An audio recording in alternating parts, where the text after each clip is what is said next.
What happened when emergency crews arrived at his apartment? They could see inside that there was a male that was lying on the ground.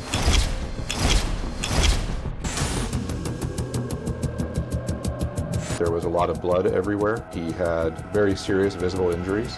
Please tell me what they just said is not real. Scott Martinez was a man who we came to find out led a few different lives.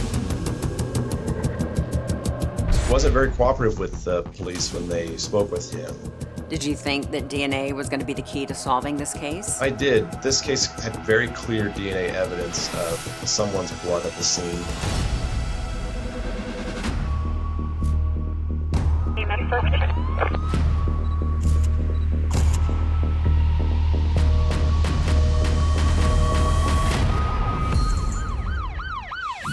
Hi, I'm Nancy O'Dell. Today's Crime Exposé takes us to La Mesa, California, just 9 miles from downtown San Diego. The city was the backdrop for a puzzling murder mystery with a list of suspects straight out of a Hollywood film. It was June 17th, just after 3:30 in the morning, when police got a panicked call from a woman named Karen Stacy. She said she hadn't been able to get in touch with her fiancé, Scott Martinez, and thought he might be having a medical emergency. She was concerned about him, that he may have some health issues like heart trouble, something like that he might not be feeling well, and wanted the police or fire department to check his welfare. When first responders arrived, the door to Scott's second-floor apartment was locked and no one was answering. So they used a ladder to be able to get to a window to try to peek into the apartment. And when they did, they could see inside that there was a male that was lying on the ground, and they thought that he did need medical aid. Emergency crews broke down the door and rushed inside, not fully prepared for what they were about to see. Scott Martinez was lying on the floor dead, but it wasn't because of a medical episode. He had been the victim of a brutal homicide. They saw a very gory scene. There was a lot of blood everywhere. He had very serious visible injuries, and he had been eviscerated. Some of his organs were visible. It didn't take long to figure out what caused those massive injuries. Laying on the floor above Scott's head was a bloody bent sword from Scott's own collection. The person that lived there appeared to be a collector of sharp-edged weapons. They were some that were hung on the walls, some that were in display cases. Just generally a lot of knives and swords around. Scott had been stabbed more than 30 times by the sword-wielding attacker. He had tried to fight back, but didn't stand a chance. Even though the fight appeared to have started and ended right there in the living room, as police searched the rest of the apartment, they discovered blood droplets in the bathroom. We found evidence of blood in the bathroom, in the sink, as well as on some used tissue paper. Police were convinced it had to have come from Scott's killer. And they also found some bloody toilet paper. It looked like it had been used as an impromptu bandage for the suspect that survived the attack against Martinez. So believing that, did you think the person had cut themselves during the murder? Absolutely. So this is extremely common with multiple stab wounds. It's very common for the suspect to injure themselves. You know, the scene is very bloody. In particular, that can get on the weapon that's used. The suspect's hand can slide under the blade itself. That theory was strengthened when detectives went inside Scott's bedroom and found the killer's likely escape route. The window was open. We located some blood on the windowsill. This was a second-story window. Outside on the ground beneath the window, we found another piece of tissue paper with blood on it. It looked like the suspect, while bandaging himself in the bathroom, had jumped out a second-floor window, and more of that toilet paper was found on the ground level outside the apartment. Investigators were pretty sure they knew how the killer left Scott's apartment, but they still didn't know how that person got in. The front door was locked when emergency crews arrived. There were no signs of forced entry, and that tells us that the suspect that attacked the victim either had access to the apartment themselves or was allowed inside by the victim. And the nature of the way Scott was murdered also told investigators that the crime was deeply personal. It was very violent. Scott Martinez had been stabbed over 30 times. It usually is something that's very filled with rage, It's emotional, and oftentimes we will find that the person that committed the attack is somebody that was known to the victim. Detectives now had some difficult questions to answer. Who had killed the 47-year-old father, and why? I came to in his arms and I was just like, please tell me what they just said is not real.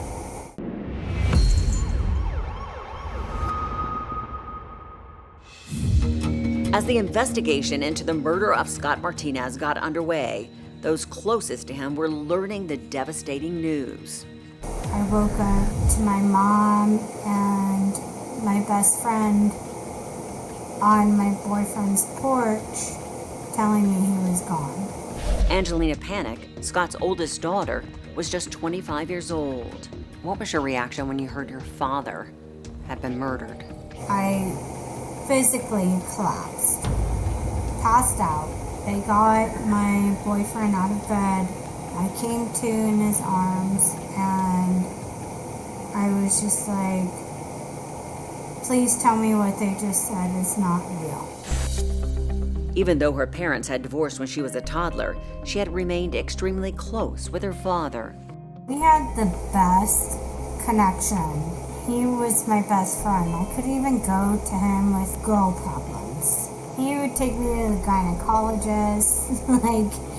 He just was that dad. Very protective, always gave the best advice. I couldn't have asked for a better father. We, every Monday, would meet up at our same pub that we like to hang out at and have a steak dinner and watch Monday Night Football. That was like one of our big things, and we did that for years. It was just our way to just like hang out, have a bite to eat, and kind of conversate about how the week's going. He was supposed to meet up with me because he always paid my cell phone bill, and he didn't show up. At Peter D's, which is where we have our steak dinners, I messaged him and called him numerous times, like, where are you? And he never showed up. And that's because he was dead. And Scott had another daughter who was only 4 at the time of the divorce. Detectives promised both of them that they would do everything they could to find his killer. They hoped the blood evidence at the scene would lead them straight to that person. We collected the blood evidence and we did submit it to the crime lab as well as to CODIS, which is the database of known blood samples. All we were able to learn was that it belonged to a male and that particular DNA was not in the database, so we did not know who it belonged to. Investigators were disappointed they didn't get an instant match, but they knew the DNA was still valuable evidence. It would allow them to rule out any potential suspects. Detectives sat down to create a list of who to ask for a comparison sample. They soon learned Scott's lifestyle was going to make the investigation difficult. Scott Martinez was a man who we came to find out led a few different lives. In one respect, he was a family man. He was engaged, had a fiance. He also was a prolific gambler at local casinos here in San Diego. He had a lot going on, and that was difficult for us to find a starting point to locate a suspect because he did a very good job of keeping these various activities separate. Police turned to his fiancée, Karen, for help. She said she last saw Scott leaving her home around midnight, a few hours before he was discovered murdered. He told her he wasn't feeling well and would call when he arrived home, but never did. She was just concerned for his welfare because he wasn't answering the phone. Karen's story helped detectives narrow the timeline of Scott's murder, and investigators caught a break when a neighbor said he saw 2 people outside Scott's apartment around 1:30 a.m. They ran into a couple, a man and a woman, in the driveway of the apartment complex that they didn't know, and saw them get into a vehicle, which was described as an older Volkswagen Beetle, and leave the scene. Investigators went back to Scott's fiancée to ask her if she knew anyone who owned that type of car. Her demeanor quickly changed, and she told detectives that she had been lying to them and needed to get something off her chest. They feared for their safety. They turned around and fled the apartment as fast as they could.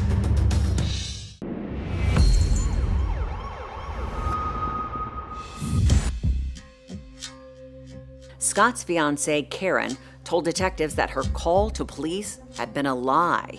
She now admitted that she was aware of Scott's vicious attack before she had even picked up the phone. She knew that Scott was already either dead or severely injured in the apartment because she had been notified by an acquaintance of Scott's that this had occurred. The acquaintance was Scott's best friend, Dino.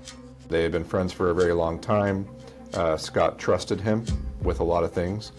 Karen said she didn't ask questions and just went along with what Dino told her to do because she was scared. Detectives learned that Dino had a criminal history and a financial motive for wanting Scott dead.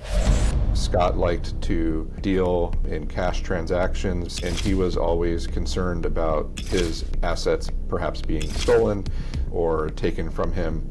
So he kept a lot of high-value items in Dino's name. He had a Cadillac that was in Dino's name, as well as a Harley-Davidson motorcycle.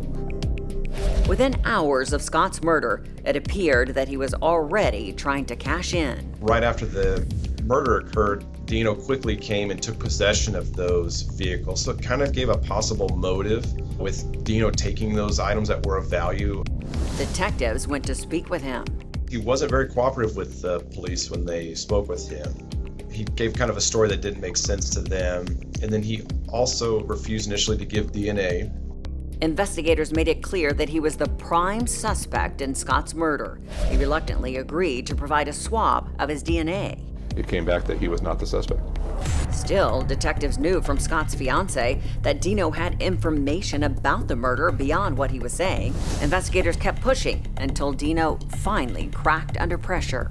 Dino told us that on the night of the murder, he received a call from two acquaintances of his that were also acquaintances of Scott's. Their names were John and Kelly.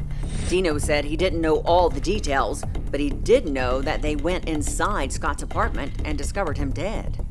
They called Dino and explained to him what they had found, and they started to come up with a plan on how to get law enforcement involved, and they decided that the best way to do that would be to have Karen, his fiancée, call for a welfare check. Dino told police the couple owned a Volkswagen Beetle. They were the ones the neighbor had seen that morning. Detectives brought John and Kelly in for questioning. They both admitted they had been in Scott's apartment, but denied killing him. They had arranged to meet with him and became worried when they knocked on the door and Scott didn't answer the door. Both said they heard noises from inside, that they tried to open the door, but it was locked. Kelly had a key to Scott's apartment. She had babysat for him before, so she let herself in and walked up the stairs to the living room and found Scott dead on the floor. Kelly said she screamed when she saw Scott, and then John quickly ran upstairs to see what was wrong. The couple said they then heard noises coming from Scott's bedroom, and they were worried the killer was still inside the apartment. The two ran out, locking the door behind them, and called Dino as they drove away. Why didn't they call the police? They both told us that they had had a lot of dealings with the police in the past. They had been arrested several times. They didn't necessarily trust the police, and they didn't want to get involved in whatever had happened to Scott because they also feared that whoever had committed the crime might come after them next. Neither had any injuries on them, and they both agreed to give their DNA. They voluntarily provided us with DNA samples, and we were able to eliminate them as suspects as well. The investigation was back at square one. Detectives continued to interview those closest to Scott. His friend Chuck told police that Scott was known to have affairs with women already in relationships. One man named Jeff had even found out and came after him. I know that like a year ago, he beat up Scotty and was kicking him, and Scotty was crawling up to the driveway to get away from him. Chuck also gave police another name. He had an old girlfriend, kind of a friend of his named Adira. He thought that it could be Adira's new boyfriend. It might be have the capabilities or potential to do something that stupid. Police followed up, but it led nowhere. Jeff was in jail at the time of Scott's murder, and Adara told police she was Scott's babysitter, not his lover, so her boyfriend would have no reason to be jealous. After we, kind of explored every lead that we could, and still with no hit from the database, we had to consider the case to be a cold case. For more than 10 years, the case sat dormant until Detective Ryan Grimion heard about new DNA testing through genealogy. He sent the unknown DNA off to a private lab. Through the genealogy, there was a target that was identified by the name of Zachary Bunny. It was a name that wasn't in the case file. As the detective dug deeper, he discovered that Scott's friend Chuck had been right all along. Zachary Bunny was Adira's boyfriend. Adira and Bunny were dating at the time, and that would be a connection, obviously, for Bunny to possibly have a key. Bunny left town for Oregon shortly after Scott's murder. Detectives tracked him down, but he refused to tell them anything. You want to answer any questions I have? No. Okay. Do you have any questions for me? Is there any way to contact my mom? Investigators had a warrant for Bunny's DNA, and it confirmed what they already knew. Bunny was the one who killed Scott Martinez. He was arrested and charged with murder. I just sobbed. Just sobbed my eyes out.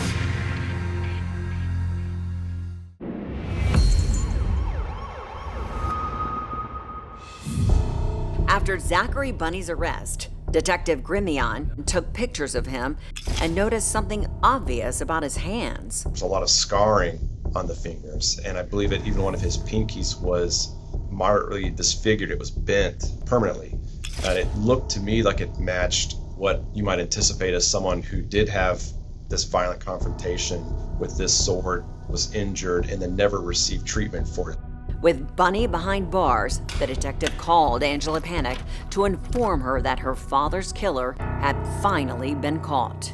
He was like, I just arrested the man who killed your dad. And I was like, I'm sorry, what?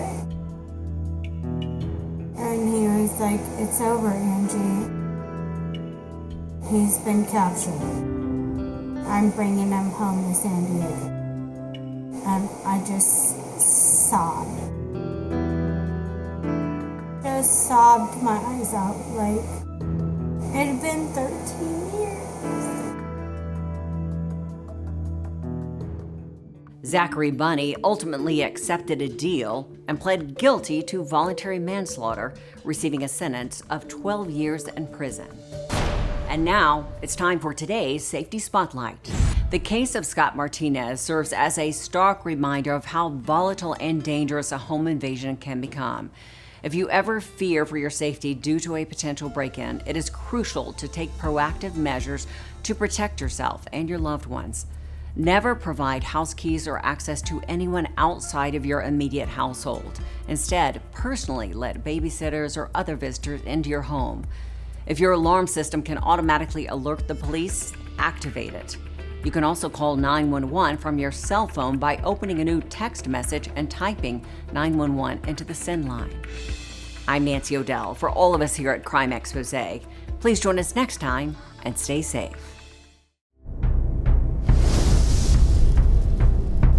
In the middle of that charred area was a burned up body in a trunk.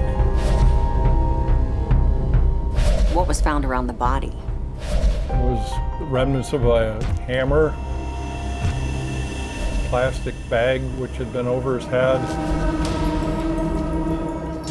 It was the hope that with that dental work that they'd actually be able to figure out who this person was. You have nowhere else to go on it, and then it gets added to a stack of unsolved cases. Describe the murder. Forster kicked him from behind down the steps with him landing hard at the bottom. They dragged the trunk into the woods, they doused it in gasoline, and they started it on fire, hoping this stays behind them and nobody ever finds it out. No one questioned why he was gone.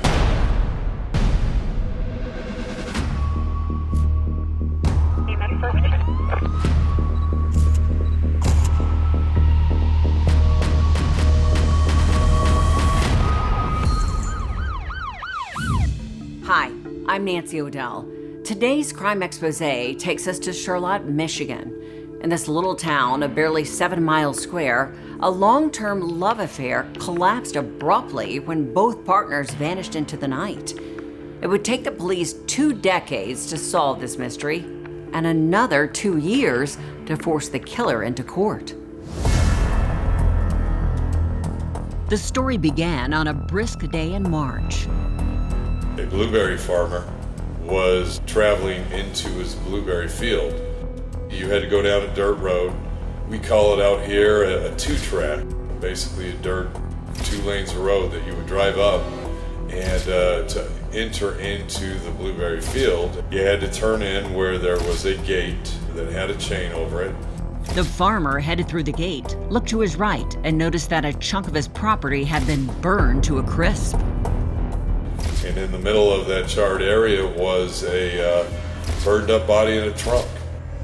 So the blueberry farmer basically looked at him a minute and said, this can't be true, and drove into his blueberry field and kind of did a lap around his blueberry field, hoping that when he came out that, he would either discover that this was some sort of prank or it just wouldn't be there at all. It was no prank. The body was a deceased male, burned beyond recognition and dumped inside an old footlocker. One phone call later, the county sheriff's office arrived on the scene and began a careful inspection of the terrain. A lot of things to process at the scene. There was obviously a flammable liquid used, so we processed the part as an arson scene. What was found around the body? It was remnants of a fiberglass hammer just outside of the locker, a ratchet wrench handle inside the locker with the body. There were portions of a nylon rope located around his neck, burned up plastic bag which had been over his head, fragments of a wooden baseball bat in the box, what was left of his clothing on him. The body was extensively burned. And you found something underneath the corpse as well, correct? When we lifted up the footlocker, there was also a partially unburned section of like a couch cushion also. Who was the man in the footlocker, and why was he lying in the middle of nowhere? This is one of the ultimate questions that we'll probably never get the answer to, but why they picked the spot that they did to ultimately dispose of the victim. After harvesting what they could from the crime scene, investigators chased several promising leads. They canvassed the area. They could smell accelerants, gasoline. They looked at all the gasoline stations around there to see if there was anyone during that time. Was there any type of videos? And they looked for anything they could. Nothing useful turned up at any of the local gas stations. Another possibility, the victim had been a migrant worker. Ottawa County is a large agricultural area, and so they checked all the immigration, the immigrant camps that were around to see if anyone was missing. But no one was missing at that time. Unfortunately, the scorched and melted body provided no clues to the victim's identity, but his teeth had survived the blaze, and they were unusual. Dental work that, was just not common. And so it was the hope that with that dental work that they'd actually be able to figure out who this person was. But there was no match for dental records, and the police were empty-handed once again. The investigation slowly ground to a halt. We were doing news releases every couple of days, just trying to get information out so we would get something back on the identification. And this gruesome case now had a nickname. This is why they called the cold case originally the Jack in the Box. The body in the footlocker had a name, a history, a family. But for now, this Jack in the Box remained anonymous.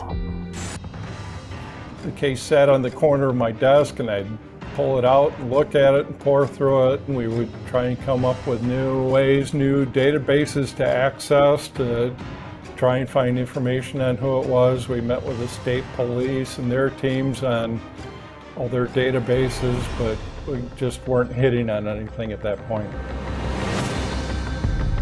It gets to the point where we really didn't have a lot more to investigate.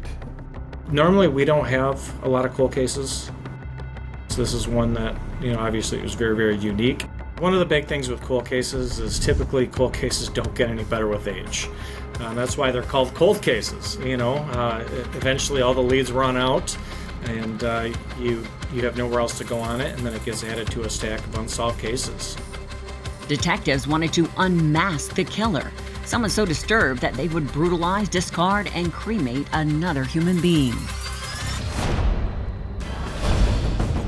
I received a couple of emails one evening that she possibly had some information about a cold case.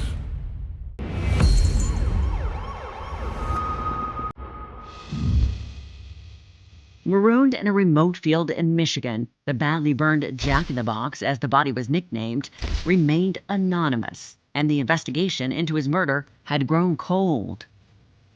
The deadlock persisted for 13 agonizing years, until a lucky break kicked the case back into gear. I received a couple of emails one evening. The header information on the email was that it was from Deneen Ducharme, and that she had possibly had some information about a cold case. Deneen Ducharme was the daughter of Beverly McCallum, who had resided in the town of Charlotte many years before. Deneen's grandmother had died recently, but Deneen was furious at her mother. Why?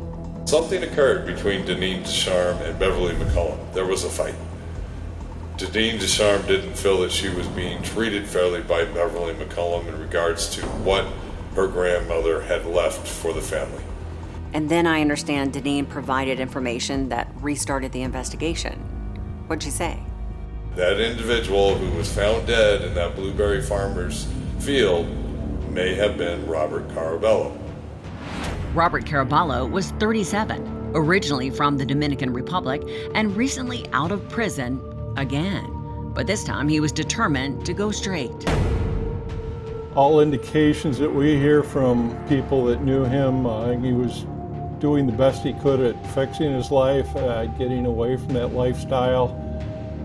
He was at a bunch of odd jobs, and when he was home, he would read his Bible. He was a baseball fan. He was trying to get on with his life. Robert had met Beverly Callum a decade earlier, and each of them pursued their own criminal ambitions. Police say in Beverly's household, drugs and petty larceny were part of daily life. She would try and find ways to make money using her family, a lot of fraud things. We also know that by the time she came to our attention, there were about 5 to 6 aliases, different names she'd used in the past, most of them associated with different men she had spent time with.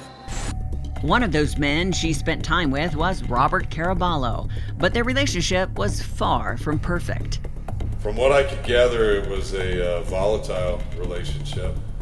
When Beverly McCallum wanted to fight, he basically would just go down to his basement to get away from it, that he wasn't going to participate in the fighting anymore.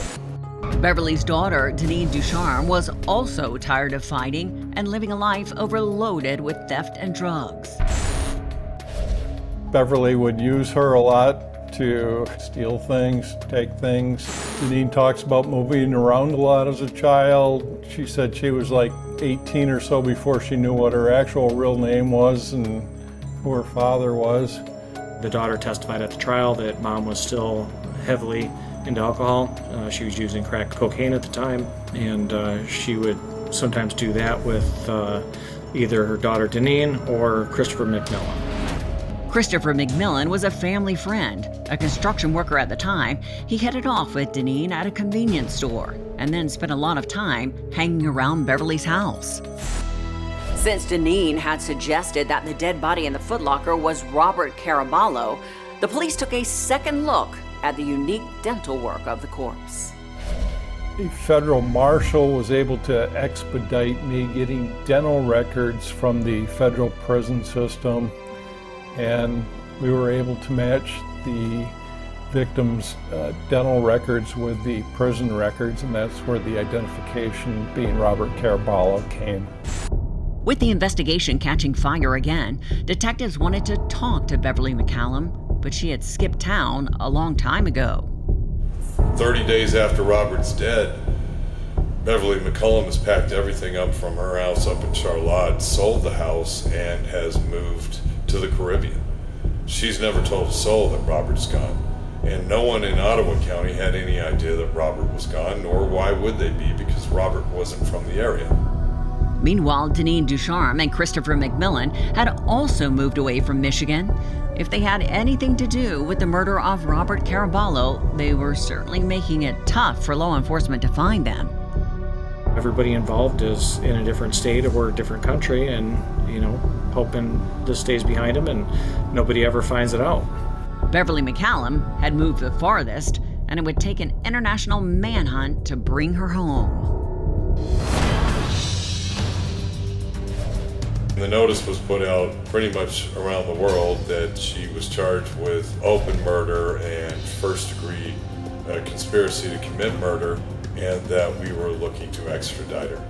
They would not give her back to the United States.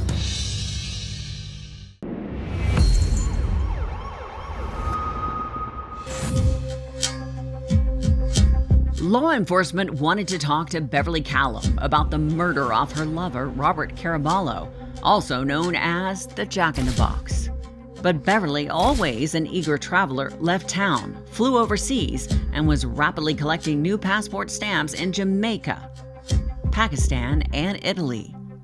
The notice was put out pretty much around the world that she was charged with, open murder and first-degree conspiracy to commit murder, both life offenses without the possibility of parole, and that we were looking to extradite her. The Italian police captured Beverly, but she had one more card to play. She appealed to the European Union for help. Their Human Rights Commission refused to extradite Beverly on a charge of murder one. Without agreeing to change those charges to second-degree murder, they would not give her back to us. And so ultimately we decided to do that because our job is to seek justice for victims and families of victims. And after fighting for almost 2 years, we were able to finally get her back to the United States.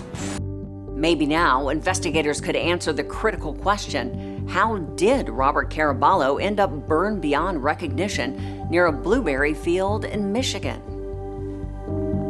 The two 20-somethings within Beverly's domain, her daughter, Deneen Ducharme, and friend, Christopher McMillan, were already chatting with police. And the house of cards that was Beverly's complicated life began to topple quickly, starting with Christopher McMillan. Detectives go and knock on his door, and within 5 to 6 minutes, Chris begins to confess. And he pretty much gives a full confession over the 3 or 4 interviews that he has with the detectives, and is finally arrested.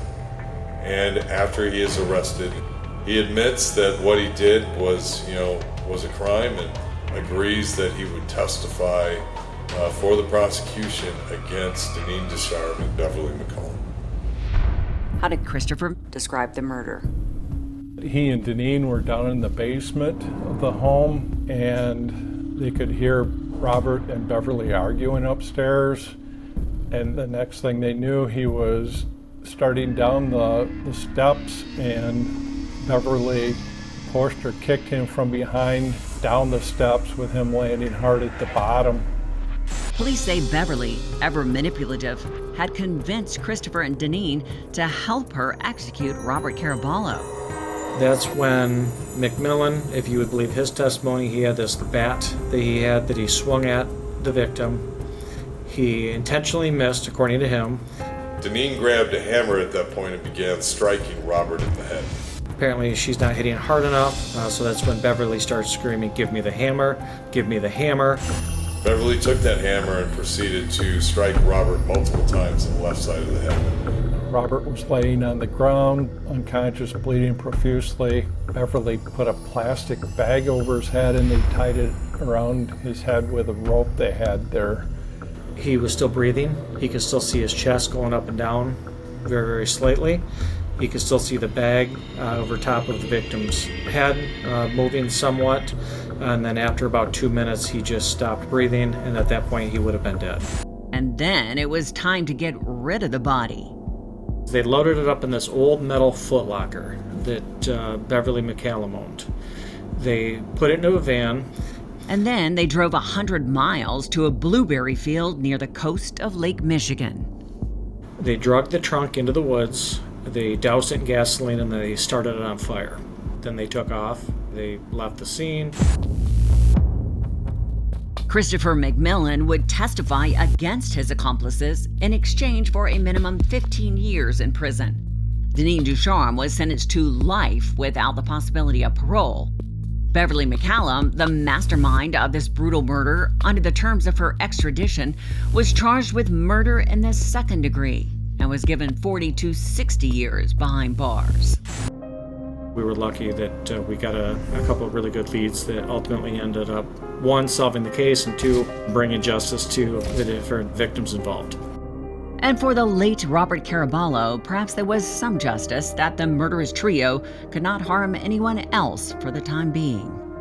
You know, here was a situation where Robert was attempting to just become a normal member of the community, but yet, you know, obviously hadn't succeeded far enough that no one questioned why he was gone.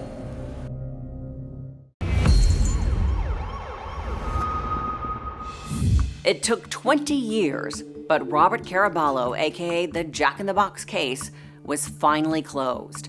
Beverly McCallum was grounded, her jet-setting ways now confined to the walls of the prison in which she was incarcerated. And now, it's time for today's Safety Spotlight. While disagreements and arguments are a natural part of family dynamics, it is crucial to recognize when such conflicts escalate into verbal and emotional abuse. This often serves as a warning sign that physical violence may follow. Additionally, engaging in a relationship with someone involved in criminal activity can heighten your risk of violence and entangle you in their illegal actions. If you find yourself in an abusive relationship with a family member or partner, or if your partner is involved in criminal activities, it is important to consider ending the relationship and notifying the authorities. For further support and resources, reach out to the National Domestic Violence Hotline at 1-800-799-SAFE. For all of us at Crime Exposé, please join us next time and stay safe.